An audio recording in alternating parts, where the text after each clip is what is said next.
So next, we're going to talk more with Shannon about how to use surveys as a method, getting a little bit more into the methods and specifically using surveys in the context of extension. So Shannon, thanks again for being with us. And my first question is, what's something that you've learned about how to do surveys better over the years? So just something you've learned about how to kind of tweak the method, to just that you're happier with it at the end of the project. Yeah, there's a couple of things I've learned, often the hard way, from doing surveys over time. I think like one of the first really critical pieces is make sure like that you're providing a really clear explanation up front about the purpose of the survey, and also giving participants an estimate of like how long it might take to complete the survey, so they can really make sure that they have that time set aside to complete the survey. Also, why it's really tempting to like ask every question you could possibly imagine when you are doing evaluation with participants. It's really best to keep surveys as short as possible and really figure out that critical information to collect and only collect that information. You'll get a much better response rate, or more complete responses if you have a shorter survey. Also, don't ask too many open-ended questions. These take more time, and respondents, are less likely to give like thoughtful, complete answers if you're asking a whole bunch of in-depth open-ended questions. Make sure your questions are really clearly worded and you're using plain language.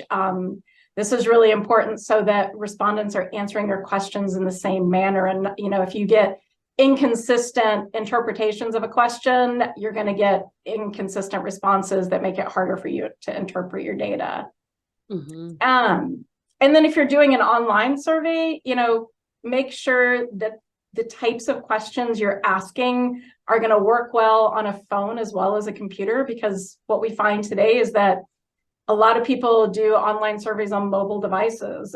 So, if a question's really hard to read or hard to see response options on a phone, maybe reformat it to where it'll work better on a mobile device.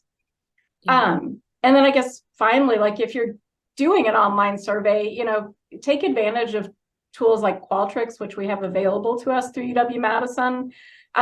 They provide, a lot of like guidance and help with like different types of questions and format and response options to choose from.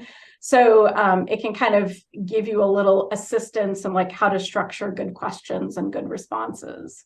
And I guess kind of to the second part of that question, like what's a way to make surveys doable and achievable for our extension colleagues who can be really busy and don't have a lot of time for this?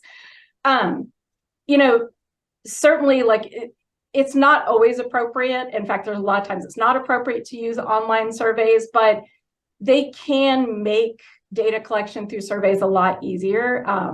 It takes less time to collect the data because that data collection is happening online instead of you sitting down with participants one-on-one or in groups to collect that data. And then also when it comes to kind of the interpretation, and it has tools built in to help you summarize and interpret that data.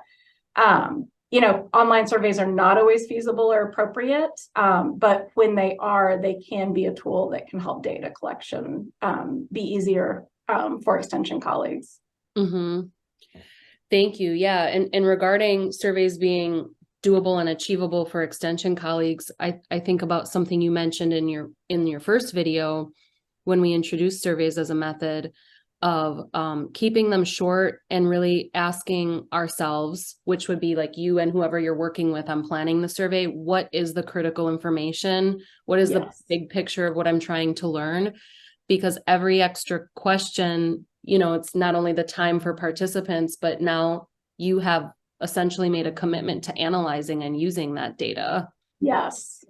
Yeah. So that is like always a really critical piece is, make sure you really dig in and figure out what is that most critical information you want to collect, and, throw away all those other questions that would be nice to ask or nice to know, but aren't the pieces that are most critical to that evaluation effort that you're planning.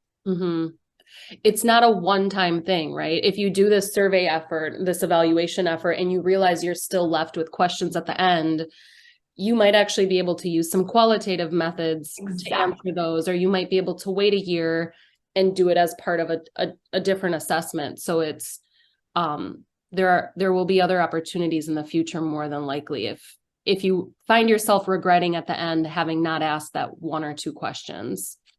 Yeah, and I think that's a really key point is, it's not always an either or, for a lot of evaluation projects, we're integrating qualitative and quantitative tools, like, having a survey and collecting information that way. And then maybe doing some interviews or focus groups to like dig in more on some of that data that maybe we collected through the survey and help interpret that data. Mm-hmm. Well, thank you, Shannon. I really appreciate you sharing the things you've learned, and especially with the extension context. Appreciate your time. Yeah, thanks.